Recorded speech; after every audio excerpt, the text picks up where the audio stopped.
Assalamualaikum warahmatullahi wabarakatuh.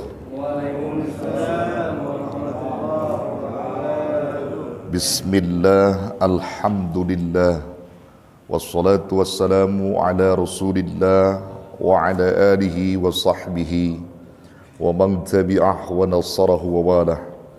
Wa la hawla wa la quwwata illa billah wa ba'du. Faqala azza min qail fi kitabihil aziz, qalu subhanaka la ilma lana illa ma 'allamtana innaka antal alimul hakim.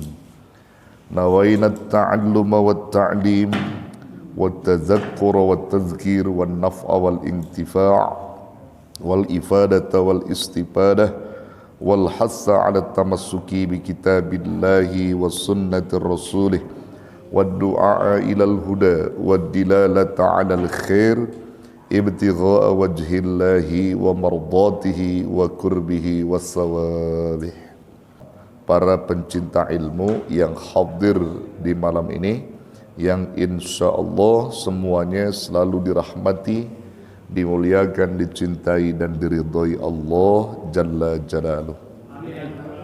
Alhamdulillah wa syukru ala ni'amillah, atas rahmat, nikmat, inayah serta izinnya kita bisa berkumpul kembali, duduk bersama di majlisnya Rasulullah sallallahu alaihi wasallam dengan niat dan tujuan yang sama, untuk mencari, menggali ilmu-ilmu Allah dan sekaligus berniat untuk mengamalkannya serta berharap akan ridha serta kasih sayang Allah kepada kita. Dan insya Allah semoga Allah subhanahu wa ta'ala mengijabah apa yang menjadi niat dan tujuan kita hadir di majlis ilmu ini. Amin ya rabbal alamin. Saudaraku yang dirahmati Allah, orang-orang yang beriman dan beramal saleh dengan kekuatan imannya bisa membaca apa maunya Allah. Namun ketika iman kita lemah, memang sulit kita membaca hal itu. Karenanya mukmin itu dibagi menjadi dua. Ada mukmin yang kuat, ada mukmin yang lemah. Sekalipun ya kedua-duanya itu dalam kebaikan. Mukmin kuat ada kebaikannya, mukmin lemah ada kebaikannya. Intinya mukminlah begitu. Nah, kita orang-orang yang mengaku beriman kepada Allah mestinya menginginkan mukmin yang kuat, bukan mukmin yang lemah. Kalau sekarang kita berada dalam klasifikasi mukmin yang lemah, maka mesti kita tingkatkan menjadi mukmin yang kuat. Ya, kekuatan mukmin di sini bukan dilihat dari materi, saudara, tapi bagaimana keimanan mereka bisa membaca maunya Allah, sehingga mereka lebih fokus pendekatan dirinya terhadap perintah-perintah Allah, dan mereka sebisa mungkin untuk menjauhkan dari apa yang dilarang oleh Allah Subhanahu wa taala. Itu mukmin yang kuat. Nabi sallallahu alaihi wasallam bersabda, "Al-mu'minul qawiyyu khairun minal mu'minid dha'if. Wa fi kulli khairin ihris ala ma yanfa'uka wasta'in billah wa la ta'jiz wa in asabaka syai'un fala taqul law anni fa'altu kana kadza wa kadza walakin qul qadarullahi wa ma syaa fa'ala fa inna law taftahu amal syaitan." Rawahu Ahmad, rawahu Muslim. Kalau kita terjemahkan dan nanti kita sarahkan, kita jelaskan hadis ini. Al-mu'minul qawiyyu, orang mukmin yang kuat, khairun, itu lebih baik. Wa ahabbu, dan lebih dicintai ilallah, oleh Allah. Minal mu'minid dhaif, daripada orang mukmin yang lemah.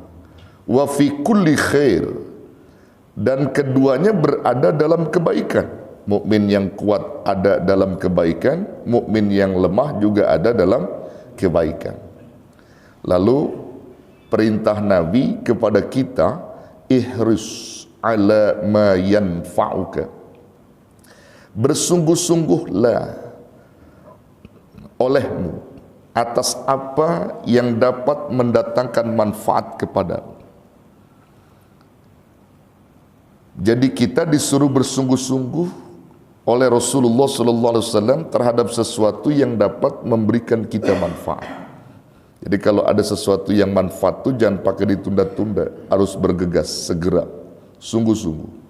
Wasta'in billah, dan minta tolonglah kepada Allah. Dan juga pesan utama dari Rasulullah, wasta'in billah, minta tolong kepada Allah. Wala ta'jiz, ya, wala ta'jiz, dan janganlah kamu bersikap lemah. Ya, bersikap apa istilahnya ya? Ya lemah gitu. Jangan bersikap lemah dalam hidup ini. Wa in asobaka syai'un, dan jika menimpa kepadamu tentang sesuatu, katakan musibah apalah yang diujikan Allah, jadi menimpa kepada kita, fala taqul, maka janganlah kamu ucapkan lau anni fa'altu kana kadza wa kadza, seandainya, sesungguhnya kalau aku mengerjakan hal ini mungkin aku tidak begini dan begitu. Jangan kamu katakan demikian. Mengapa? Walakin, akan tetapi, kul, katakan olehmu, qadarullahi wa masya'a fa'ala, Allah telah mentakdirkan hal ini dan apa yang dikehendakinya pasti terjadi. Allah sudah mentakdirkan hal ini kepadaku dan apa yang ditakdirkannya pasti terjadi. Fa inna law taftahu amal syaitan, karena sesungguhnya ya, kata seandainya itu, kata jikalau, kata seandainya, ya, itu semua taftahu amalus syaitan, ya, akan membuka perbuatan setan yang untuk mengacaukan hidup manusia. Makanya kita dilarang, saudara, mengucapkan kalimat seandainya, jikalau, andai kata, itu nggak boleh itu. Ya, jadi kalau sudah terjadi apa yang menimpa kita, katakan Allah sudah takdirkan kepadaku seperti ini, dan aku akan melakukan hal yang terbaik lagi untuk dekat kepada Allah. Begitu. Jangan bilang kalau seandainya aku mengerjakan itu, ini mungkin nggak begini, mungkin nggak begitu. Jangan, udah jalani aja. Yang penting minta tolong kepada Allah. Nah, saudara, hadis yang diriwayatkan oleh Imam Ahmad dan Imam Muslim ini memberikan pengaruh dalam hidup kita. Apa pengaruhnya? Kita lihat sarahnya, penjelasnya.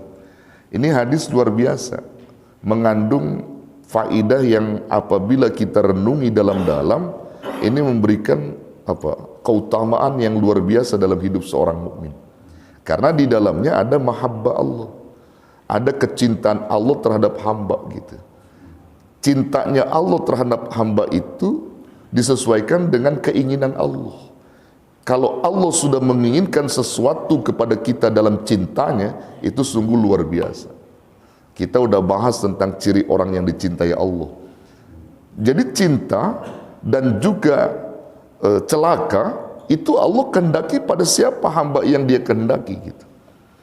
Ya, dan tidaklah mungkin hamba-hamba yang dekat dengannya itu dicelakakan, tidak mungkin. Pasti diselamatkan. Tapi hamba-hamba yang jauh darinya bahkan durhaka kepadanya, bisa jadi Allah akan mencelakakannya karena sabab perbuatan-perbuatan mereka. Maka kita orang beriman punya keyakinan mahabbah Allah pasti terjadi pada orang-orang beriman, sehingga keimanan kita semakin mantap dan kuat untuk dekat dengan Allah. Itu yang saya bilang, bahwa ujian orang-orang beriman ketika diuji oleh Allah, maka imannya semakin kuat, karena dia tahu bahwa Allah bukan nyusahin dia, tapi justru Allah akan mengangkat derajat keimanannya. Begitulah orang beriman, dan gak mudah suudzon kepada Allah. Dia tetap istiqomah di dalam ketaatan kepada Allah atas keimanan yang diberikan Allah. Nah, jangan kita menjadi mukmin yang lemah. Mukmin yang lemah itu bersifat apatis dalam hidup ini, saudara. Cengeng gitu, cengeng. Baru diuji sedikit, yang tadinya berjamaah nggak jamaah. Ya, baru disentil dikit sama Allah, udah lupa dengan taklim, misalnya begitu ya. Itu mukmin lemah. Ya, mukmin lemah seperti itu. Baru disentil dikit sama Allah, udah goyang dia. Kalau mukmin yang kuat enggak, semakin disentil, semakin digebuk, semakin kuat gitu keimanan dia.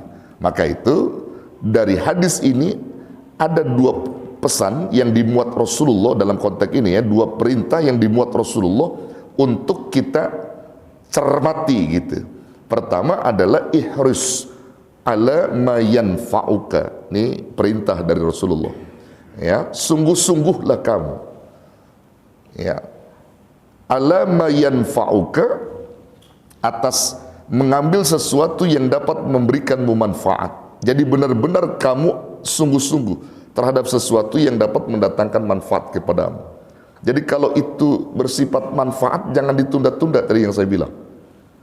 Misalnya duduk di majelis ilmu, manfaat nggak? Manfaat, jangan pernah kita tunda-tunda. Ada kesempatan, ayo menghadiri majelis-majelis yang sifatnya menambah kualitas iman, manfaat, ayo segera. Bersilaturahim, manfaat, lakukan. Berjamaah bermanfaat, lakukan. Dan semua apa yang bermanfaat, jangan pernah kita tunda-tunda. Bersungguh-sungguh pada sesuatu yang dapat memberimu manfaat. Nah, baru wasta'in billah yang kedua. Minta tolonglah kamu kepada Allah. Jangan bersifat lemah. Jadi minta tolong sama Allah, jangan sama dukun, saudara. Minta tolongnya sama Allah saja. Iyyaka na'budu wa iyyaka nasta'in. Hanya kepada Allah kita beribadah, dan hanya kepada Allah pula kita meminta pertolongan, gitu. Maka kalau ini udah kita pakai, saudara, insya Allah hidup kita aman, Pak. Karena minta tolong kita nggak akan pernah keluar jalur pada Allah saja, ya. Dan juga termasuk di dalamnya kita nggak meminta kepada siapapun kecuali kepada Allah. Itu juga yang menjadi pesannya Rasulullah kepada Ibnu Abbas radhiyallahu anhuma. Bagaimana Ibnu Abbas dipesankan kepada Rasulullah?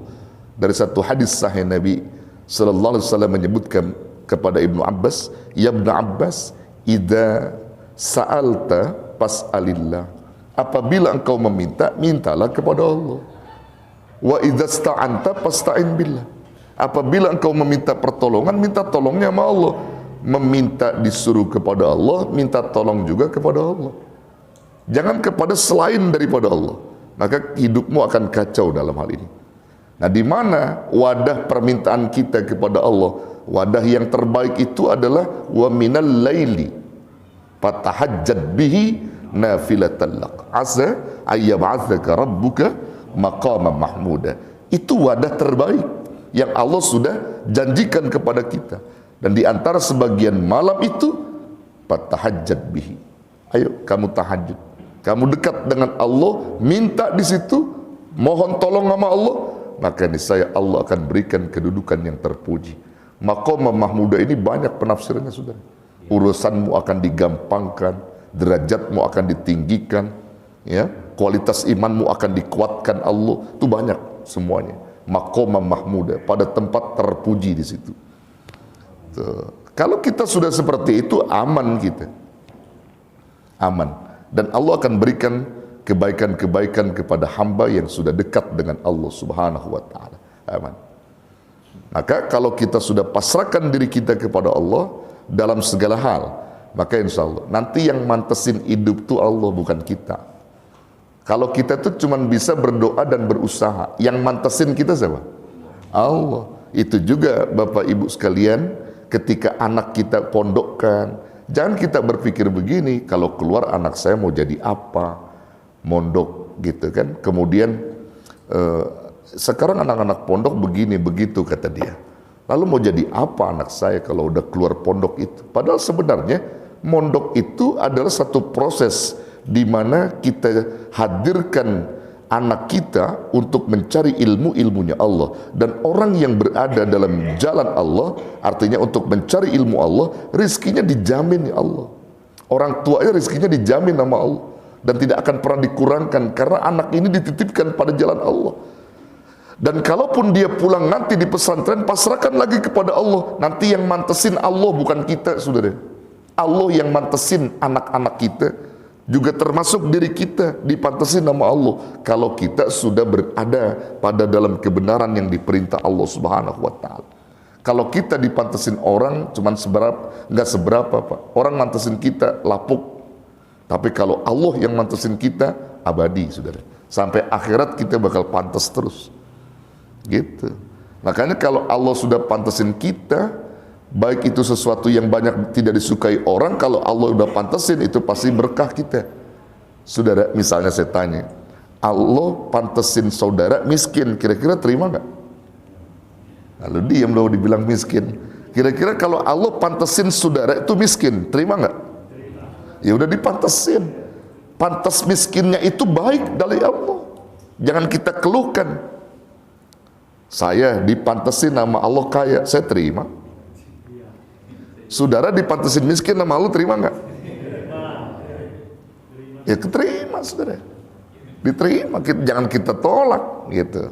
Jadi intinya, saudara, apa yang dipantesin sama Allah bagus. Baik miskin maupun kaya, kalau Allah udah pantesin kita, bagus. Bagus. Tapi Allah kan mantesinnya ini juga sesuai, Pak. Nggak ada kepantesan dari Allah itu pada hal-hal yang jelek, nggak ada. Nggak ada. Misalnya, gue mah emang orang ninggalin sholat, emang udah dipantesin sama Allah kali ninggalin sholat. Nggak begitu. Jangan begitu, jangan ngomong begitu. Ya, kata Kiai kan kalau dipantesin Allah itu pasti baik. Nah, gue sekarang udah dipantesin sama Allah nih ninggalin sholat. Ya udah dipantesin, ini gue nggak sholat aja udah dipantes gue ninggalin sholat ini.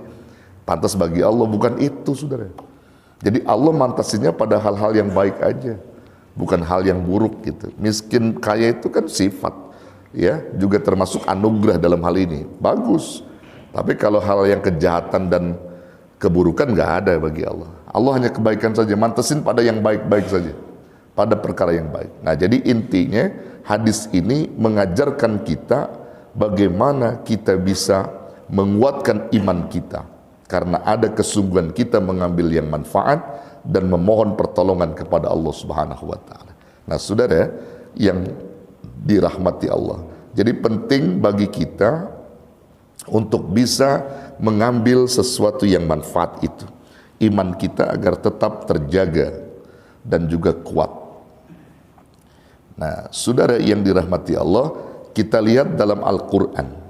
Misal saja Allah Subhanahu wa Ta'ala dalam hal ini berfirman, saudara, ya, ketika mengutus Rasulullah Sallallahu Alaihi Wasallam menjadi nabi dan rasulnya, itu enggak semerta-merta diutus begitu saja, tapi ada risalah yang dibawanya dan juga agama yang diembannya. Ya, kita lihat dalam surah At-Taubah ada, dalam surah As-Saff juga ada yang sering dibaca dalam muqaddimah itu, ya.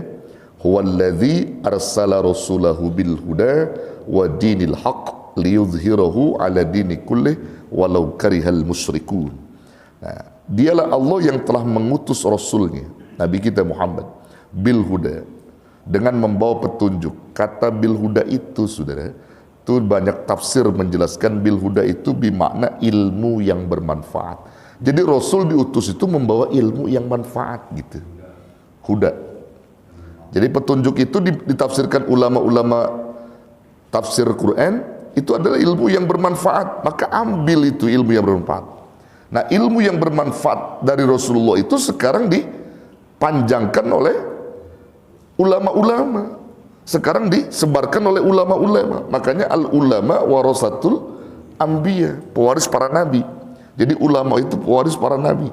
Maka ulama yang sekarang membawa ilmu-ilmu Allah yang dulu dibawa oleh Rasulullah, ya, maka ambil kemanfaatan ilmu-ilmunya itu. Jangan kita abaikan. Lalu kemudian wadinil haq, dan Rasulullah Sallallahu Alaihi Wasallam juga membawa agama yang benar. Itu bermakna amal soleh. Ya, dinul haq itu artinya amal soleh. Agama yang benar itu memuat amal soleh. Nah, amal soleh ini jangan pernah kita abaikan, Pak. Dan amal soleh itu adanya dalam agama yang hak, yaitu Islam. Jadi amal soleh itu adanya dalam agama Islam, tidak dalam agama yang lain. Jadi agama Islam amal soleh, yang artinya apabila kita melakukannya maka kita akan diberikan pahala dari amal soleh itu. Liyudhhirahu 'ala dini kullih, karena Allah ingin menampakkan ya Islam itu atas agama-agama seluruhnya. Liyu'liyahu 'ala sairil adyan, begitu penafsirannya. Walau karihal musyrikun, sekalipun orang-orang musyrik enggak suka, saudara, tapi Allah tetap menjadikan sesuatu yang disebut dengan dinul Islam menjadi agama yang unggul daripada agama-agama yang lain. Itu yang dibawa oleh Rasulullah sallallahu alaihi wasallam, ilmu yang bermanfaat dan amal soleh yang ditegakkan. Maka jangan pernah kita abaikan ke semua itu.